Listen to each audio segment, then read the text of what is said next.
A bill that will move the first elections in the Bangsamoro region to 2025 hurdles the House of Representatives. 187 lawmakers voted in favor of House Bill 10121. Last week, the Senate also approved a similar measure to extend the transition period in the region. Women leaders are also getting more support in the region's political scene. Joining us now live are Karen Janes-Ungar from the Catholic Relief Services and Judith Anam of the Women's Federation in UP, Maguindanao. Ladies, thank you so much for joining us. Karen, let's start off with you.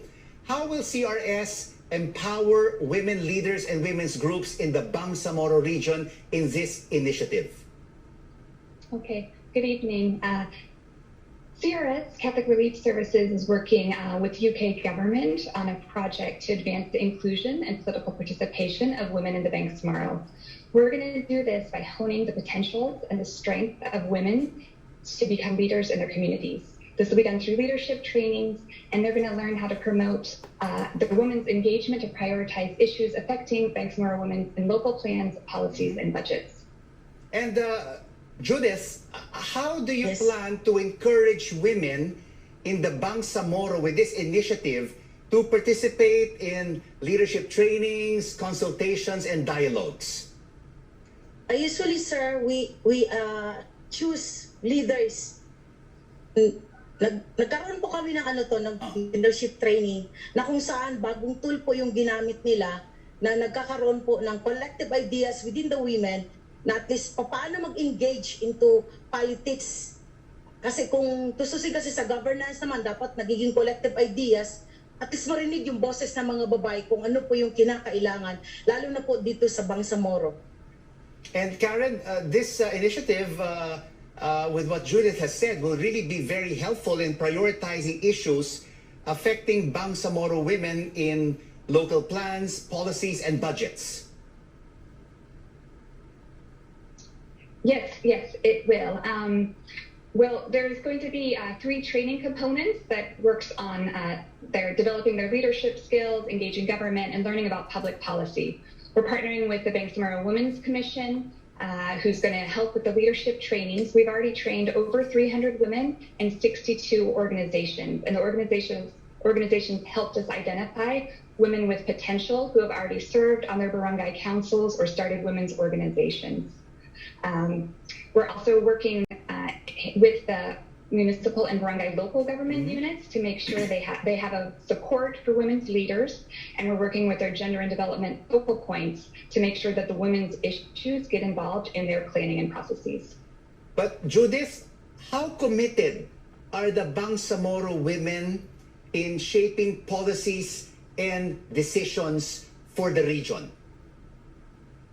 Sa panahon kasi ngayon, sir, sa parliament, government, meron ang BARM ngayon, meron pong seats yung mga babae, may boses na po sila, na kung saan, ano po yung batas, na kung saan nakaprotekta sa kababaihan, at the same time, ma-practice po namin at mapangalagaan po yung mga kababayan, lalo na po dito sa BARM.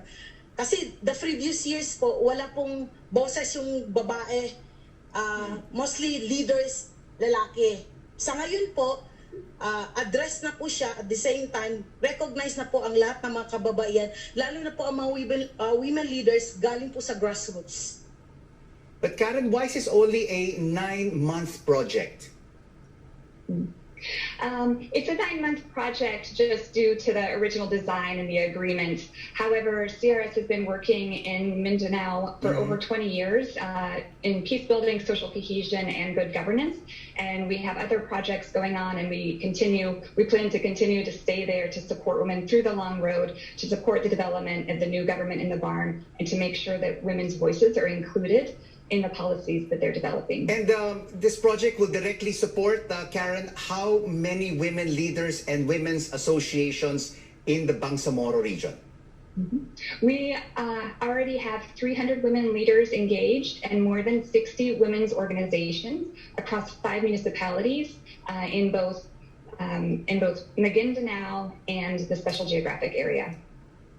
And tell us, Judith, the women of Bangsamoro are strong, creative, and innovative leaders.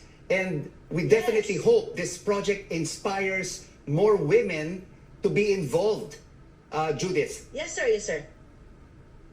Yes, sir. They choose to.